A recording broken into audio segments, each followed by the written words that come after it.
The price of Bitcoin today, a day before December 31st, the last day of the year. This is a 2020 rewind. We are going to explore what 2020 looked like for Bitcoin and cryptocurrency as a whole. Well, today, with less than 30 hours on the clock, at least for my time zone, probably for you even less, 2021's right around the corner, and we are currently at $28,000, 167.15 cents for Bitcoin. It's up 5.2% from the past 24 hours, but the all-time high, oh man, it's been beat out a few times this week.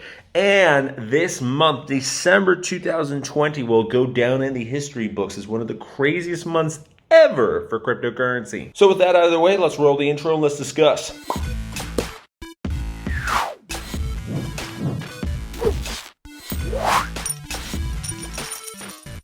Bitcoin's dominance is very high. It's at 70.1%. Previously, it was over 71%. Now, just to give you a reminder, last month we were in the 60s and 50s. The total market cap is 75% of the way there to $1 trillion.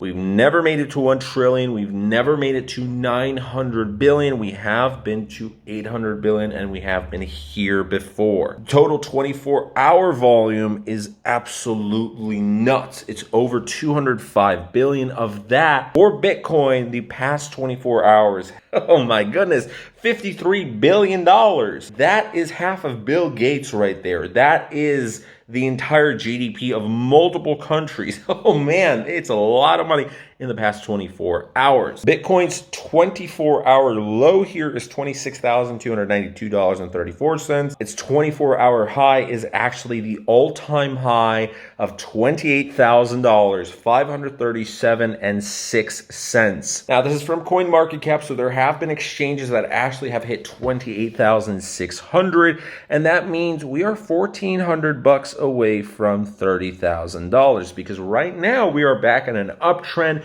We are rising towards that all-time high, and just like the past few days, we hit the all-time high. There was a small correction. People were cashing out. There's a little bit of anxiety in there. There's FOMO. It's like, where are we going next? So a lot of people think 30K is the next point of big resistance, but as soon as we surpass $30,000, I'm hearing people go crazy. They want to go to 100,000. They want to go to 200,000. Relax. We're in a great spot right now. Hopefully we do hit $30,000. Of course, I want Bitcoin to rise, but I want it to be stable. Ethereum's actually had a great run as well. It is currently at $732.56. Over the past 7 days, it beat out Bitcoin by just a small amount. Bitcoin is up 19.13%. Ethereum's up by 21%. So a lot of people were concerned, oh no, Bitcoin's rising. Why isn't Ethereum following? Well, there's multiple reasons for that, but pretty much if Bitcoin's rising, most of the market rises. Now, will it rise at the same rate? It shouldn't, and it won't always. Ethereum is an entirely different animal. It's rising at its own pace. It's also rising at a good pace. It was not long ago at $500, so a lot of people made good money already. People are predicting a $1,000 Ethereum. Ripple, on the other hand, it still has a market cap of $10.5 billion,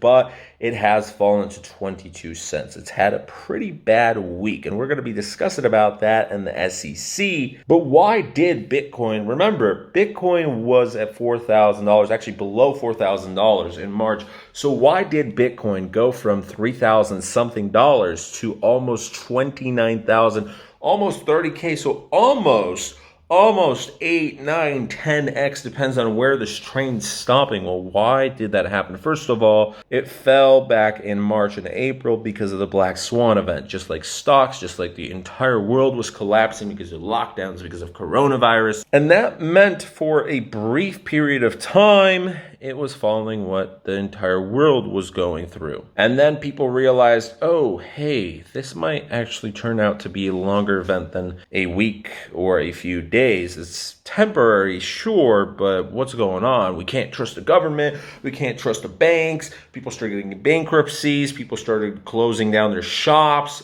40 million plus Americans lost their jobs. People started going on unemployment, stimulus checks, PPP loans. Economy collapsed, multiple lockdowns later. Here we are at the very end of this year. Some people are very glad to be here.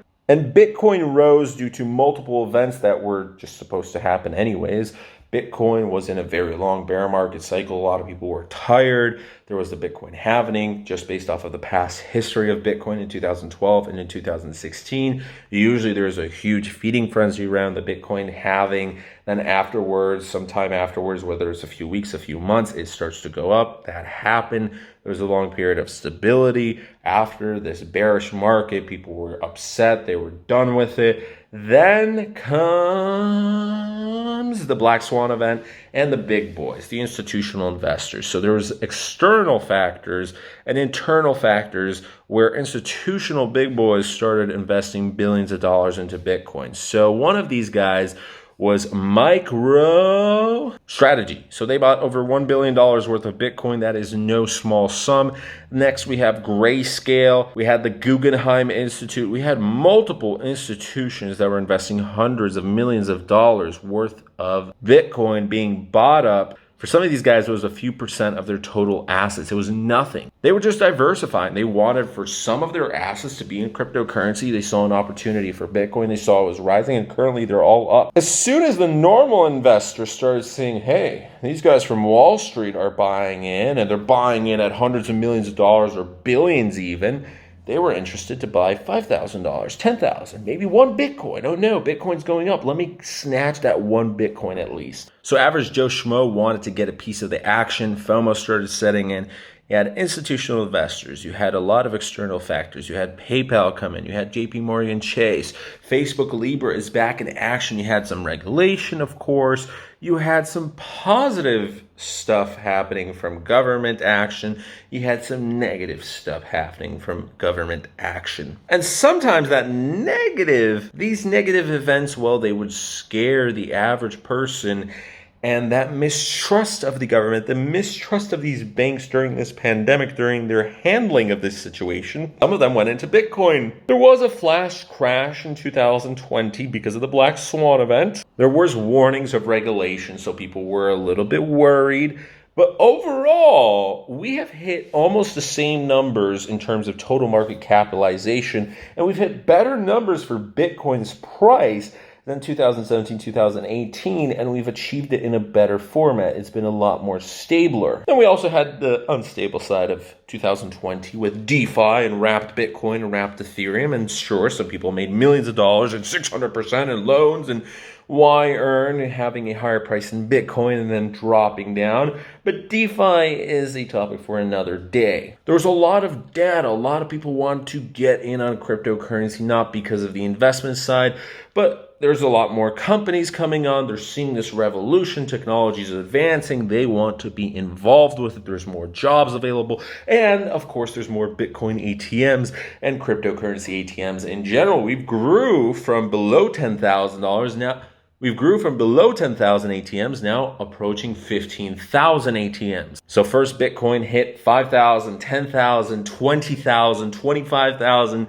Next up is 30,000. A lot has happened this year. I wish you all a happy new year. I have made a new channel, a personal branding channel. Link will be in the description below. Check that out, and we shall see you guys in the next video. Thank you, by the way, for all those who joined in on today's live stream. Bye.